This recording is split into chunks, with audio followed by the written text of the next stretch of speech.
সেনাপ্রধান জেনারেল উপেন্দ্র দ্বিবেদী জম্মু ও কাশ্মীরের চাকসগাম উপত্যকা নিয়ে ভারতের অবস্থান স্পষ্ট করে বলেছেন, চীন ও পাকিস্তানের মধ্যে 1963 সালের যে চুক্তি হয়েছে তা অবৈধ।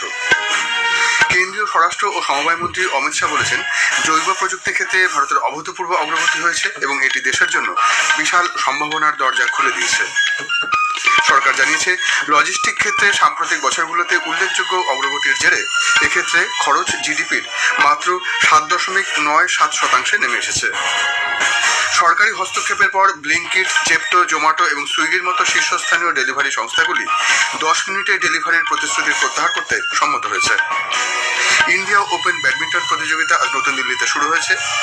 নভি মুম্বাই আজ মহিলাদের প্রিমিয়ার লিগ ক্রিকেটে গুজরাট জায়ান্টস মুম্বাই ইন্ডিয়ান্সের মুখোমুখি হয়েছে। আসছি বিস্তারিত খবরে।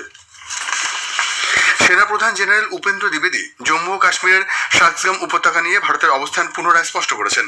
তিনি বলেছেন, চীন ও পাকিস্তানের মধ্যে 1963 সালের যে চুক্তি হয়েছে তা অবৈধ। চীনের পররাষ্ট্র মন্ত্রকের মুখপাত্রের মন্তব্য নিয়ে সাংবাদিকদের এক প্রশ্নের উত্তরে তিনি একথা বলেন।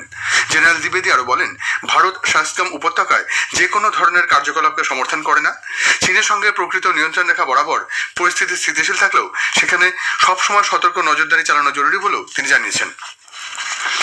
অপারেশন সিন্দুর 3 বাহিনীর সমন্বয়ের একটি উৎকৃষ্ট উদাহরণ, যেখানে প্রতিক্রিয়া জানানোর পূর্ণ স্বাধীনতা ছিল বলে মন্তব্য করেন জেনারেল দ্বিবেদী। তিনি বলেন, এই অপারেশন এখনও চলছে এবং শত্রুপক্ষের যে কোনো দুঃসাহসিকতা কঠোরভাবে মোকাবিলা করা হবে। পহেলগাম সন্ত্রাসবাদী হামলার পর উচ্চ পর্যায়ে কঠোর জবাব দেওয়ার সিদ্ধান্ত নেওয়া হয়েছিল।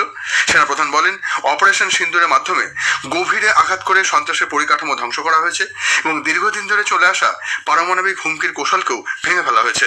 তিনি জানান, ভারতীয় সেনা 9টি লক্ষ্যের মধ্যে 7টি সফলভাবে ধ্বংস করেছে এবং পাকিস্তানের কার্যকলাপের জবাবে একটি সংযত ও পরিকল্পিত প্রতিক্রিয়ায় গুরুত্বপূর্ণ ভূমিকা পালন করেছে।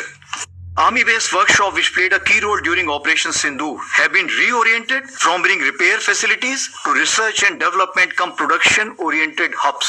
Atmanirbharta in ammunition, we are proud to say that 159 out of 175 ammunition categories Indian Army holds have been fully indigenized, that is over 90%. General দ্বিবেদী আরও বলেন, 10ই মে থেকে পশ্চিম সীমান্ত ও জম্মু কাশ্মীরের পরিস্থিতি সংবেদনশীল হলেও পুরোপুরি নিয়ন্ত্রণে রয়েছে। তিনি জানান, গত বছর 31 জন জঙ্গিকে হত্যা করা হয়েছে, যার মধ্যে 65% ছিল পাকিস্তান থেকে আগত। গত বছর বিশ্বজুড়ে সশস্ত্র সংঘর্ষের সংখ্যা ও তীব্রতা বৃদ্ধি পেয়েছে এবং এই পরিবর্তন একটি বিষয় স্পষ্ট করে দিয়েছে, যে দেশ সবসময় প্রস্তুত থাকে তারাই শেষ পর্যন্ত জয়ী হয়। কেন্দ্রীয় স্বরাষ্ট্র ও সমবায় মন্ত্রী অমিত শাহ বলেছেন, জৈব প্রযুক্তি ক্ষেত্রে ভারত অভূতপূর্ব অগ্রগতি অর্জন করেছে এবং এটি দেশের জন্য বিশাল সম্ভাবনার দরজা খুলে দিয়েছে। তিনি আজ গুজরাটের গান্ধীনগর জেলার পেথাপুরে গুজরাট বায়োটেকনোলজি রিসার্চ সেন্টারের BSL-4 বায়ো কন্টেনমেন্ট সুবিধার শিলান্যাস অনুষ্ঠানে ভাষণ দিচ্ছিলেন। মন্ত্রী জানান, 2014 সালে ভারতের বায়ো অর্থনীতির পরিমাণ ছিল $10 বিলিয়ন। 2024 সালের শেষে এটি বেড়ে দাঁড়িয়েছে $166 বিলিয়ন। তিনি আরও বলেন, গত এক দশকে দেশে বায়ো স্টার্টআপ, বায়ো ইনকিউবেটর এবং পেটেন্টের সংখ্যা ব্যাপকভাবে বেড়েছে। মন্ত্রী বলেন, আজ গান্ধীনগর জেলায় উদ্বোধন হওয়া BSL-4 ল্যাবটি দেশের মধ্যে পুনের পর দ্বিতীয় বৃহত্তম এবং এটি জাতির স্বাস্থ্য ক্ষেত্রের জন্য এক ধরনের সুরক্ষা ঢাল হিসেবে কাজ করবে। आज गुजरात की धरती पर हम भारत की स्वास्थ्य सुरक्षा और बायो सेफ्टी और बायो क्षेत्र के विकास के नए युग की शुरुआत कर रहे हैं। गुजरात बायोटेक्नोलॉजी रिसर्च सेंटर के अंदर BSL-4 बायो कंटेनमेंट आने वाले दिनों में समग्र भारत के लिए स्वास्थ्य के क्षेत्र का एक सुरक्षा कवच बनकर उभरेगा, इसका मुझे विश्वास है। ভারতের লজিস্টিক ক্ষেত্র সাম্প্রতিক বছরগুলোতে উল্লেখযোগ্য অগ্রগতি অর্জন করেছে। এখন লজিস্টিক খরচ জিডিপির মাত্র 7.97% নামিয়ে আনা হয়েছে। এটি একটি গুরুত্বপূর্ণ মাইলফলক। সরকার জানিয়েছে, এই সাফল্য ধারাবাহিক সংস্কার এবং সমন্বিত পরিকল্পনার ফল। এক্ষেত্রে দেশ আন্তর্জাতিক মানদণ্ডের আরও কাছাকাছি পৌঁছে গেছে। ভারতীয় রেল এখনো পর্যন্ত 306টি গতিশক্তি কার্গো টার্মিনাল অনুমোদন করেছে, যেগুলোর সম্মিলিত পরিবহন ক্ষমতা বছরে 192 মিলিয়ন টন। 2014 সাল থেকে প্রায় 2672 মিলিয়ন টন মালপত্র সড়কপথ থেকে রেলপথে স্থানান্তরিত হয়েছে, যার ফলে 143 মিলিয়ন টনের বেশি কার্বন ডাইঅক্সাইড নির্গমন হ্রাস পেয়েছে। এক্ষেত্রে প্রায় 8600 কোটি টাকা বেসরকারি বিনিয়োগ সংগ্রহ করা হয়েছে।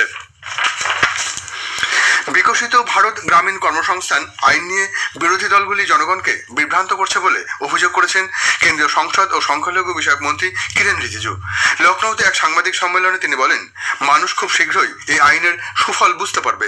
এটি গ্রামীণ ভারতের কর্মসংস্থান ও উন্নয়নের ক্ষেত্রে রূপান্তর ঘটাবে বলেও তিনি আশা প্রকাশ করেন। তিনি বলেন, আগের এমজি নারেগা প্রকল্পটি দুর্নীতির প্রতিচ্ছবিতে পরিণত হয়েছিল, অথচ নতুন আইনটিতে শুধুমাত্র কর্মসংস্থানের সুযোগ নয়, বরং দায়বদ্ধতা নিশ্চিত করতে জরিমানারও বিধান রাখা হয়েছে। প্রধানমন্ত্রী নরেন্দ্র মোদী আজ লোহড়ী উপলক্ষে দেশবাসীকে শুভেচ্ছা জানিয়েছেন। একটি সোশ্যাল মিডিয়া পোস্টে শ্রী মোদী বলেন, এই বিশেষ উৎসব সারা দেশে নতুন আশা ও সম্প্রীতির মনোভাবকে জাগিয়ে তুলতে সাহায্য করবে। প্রধানমন্ত্রী নরেন্দ্র মোদী রবিবার 25শে জানুয়ারি আকাশবাণীতে মন কি বাত অনুষ্ঠানের মধ্য দিয়ে দেশ বিদেশের মানুষের সঙ্গে তার চিন্তাভাবনা ভাগ করে নেবেন। এটি হবে মাসিক এই বেতার অনুষ্ঠানের 130তম পর্ব। আকাশবাণী ও দূরদর্শনের সবকটি চ্যানেলে সকাল 11টা থেকে এই অনুষ্ঠান শোনা যাবে। আকাশবাণীর সংবাদ website, news on air mobile app, Akashvani ও দূরদর্শনের সংবাদ বিভাগ, প্রধানমন্ত্রী ই দপ্তর ও তথ্য সম্প্রচার মন্ত্রকের ইউটিউব চ্যানেলেও অনুষ্ঠানটি শোনা যাবে। হিন্দিতে মূল অনুষ্ঠানটির পর সম্প্রচারিত হবে এর আঞ্চলিক ভাষার তর্জমা। খবর শুনছেন আকাশবাণী থেকে। সরকারি হস্তক্ষেপের পর প্রধান ডেলিভারি সংস্থাগুলি 10 মিনিটে ডেলিভারির প্রতিশ্রুতির প্রত্যাহার করতে সম্মত হয়েছে।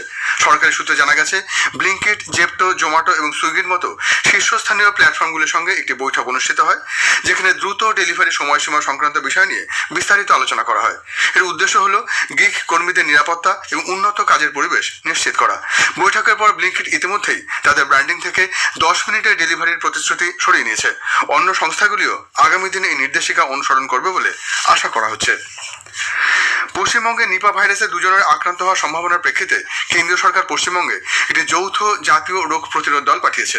কল্যাণীর All India Institute of Medical Science এইমসে তাদের নমুনা পজিটিভ আসে। কেন্দ্রীয় স্বাস্থ্য ও পরিবার কল্যাণ মন্ত্রী জেপি নাড্ডা এই ব্যাপারে গতকাল মুখ্যমন্ত্রী মমতা ব্যানার্জির সঙ্গে টেলিফোনে কথা বলেছেন। কেন্দ্রীয় সরকার পাটকল শ্রমিকদের প্রভিডেন্ট ফান্ড সম্পর্কিত সমস্যা সমাধানের উদ্যোগ নিয়েছে। কলকাতায় আজ অতিরিক্ত কেন্দ্রীয় প্রভিডেন্ট ফান্ড কমিশনার বি লাল জামাং পাটকল শ্রমিক ইউনিয়নগুলির সঙ্গে বৈঠক করেন। বৈঠকে শ্রমিক সংগঠনগুলি ইপিএফ এর টাকা জমা না দেওয়া, সদস্যপদ এড়িয়ে যাওয়া, অনলাইন দাবি নিষ্পত্তিতে সমস্যা সহ প্রভিডেন্ট ফান্ড সংক্রান্ত একাধিক বিষয় উত্থাপন করেন। অতিরিক্ত কেন্দ্রীয় প্রভিডেন্ট ফান্ড কমিশনার বি লাল জামাং জানিয়েছেন, কেন্দ্রীয় শ্রম ও কর্মসংস্থান মন্ত্রী মনসুখ মান্ডভিয়া হুগলি জেলা সফরের সময় যে নির্দেশ দিয়েছিলেন তা মেনে এই বৈঠকের আয়োজন করা হয়েছে। Recently, while meeting the jute mill workers, we instructed me to have a meeting interactive session with all the jute mill workers and listen to their grievances. So, in compliance with the instruction of the Honorable Minister, we are conducting this meeting. We have invited all the unions who are affiliated to the jute work, and the day after, we will be having another meeting with all the employers.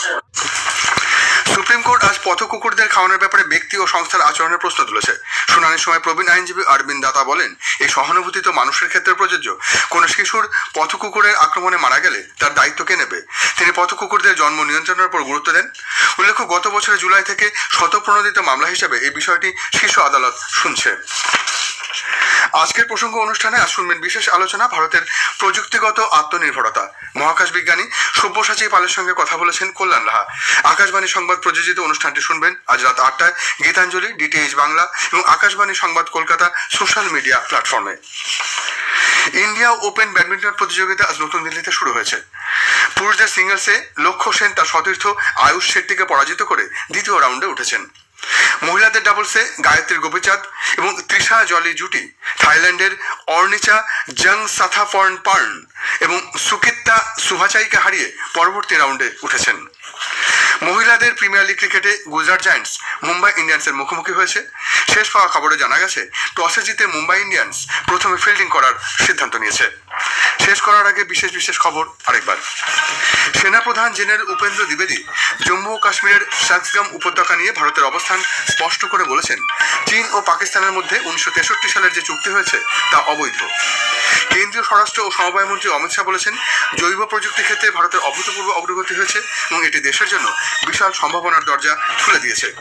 সরকারি হস্তক্ষেপের পর Blinkit, Zepto, Zomato এবং সুইগির মতো শীর্ষস্থানীয় delivery সংস্থাগুলি 10 মিনিটে ডেলিভারির প্রতিশ্রুতি প্রত্যাহার করতে সম্মত হয়েছে। খবর এখনকার মতো এ পর্যন্ত। এরপর 7:50 শুনুন স্থানীয় সংবাদ।